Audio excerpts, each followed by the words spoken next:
লোকে আমায় ভালোই বলে, দিব্যি চলনসই। দোষের মধ্যে একটু নাকি মিথ্যে কথা কই। ঘাটশিলাতে যাবার পথে ট্রেন ছুটছে যখন, মায়ের কাছে বাবার কাছে করছি বকম বকম।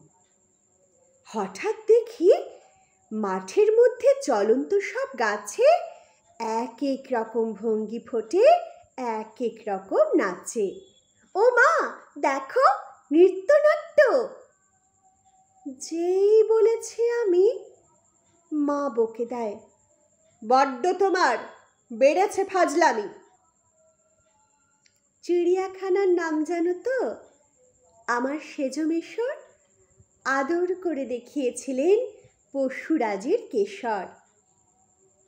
কদিন পরে চুন খসানো দেয়াল জুড়ে কি ঠিক অবিকল সেই রকমই মূর্তি যেন দেখি। ক্লাসের মধ্যে যেই বলেছি সুরঞ্জনার কাছে, জানিস আমার ঘরের মধ্যে সিংহ বাঁধা আছে।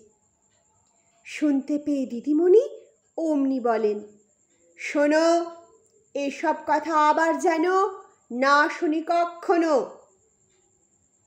বলি না তাই সেসব কথা, সামলে থাকি খুব।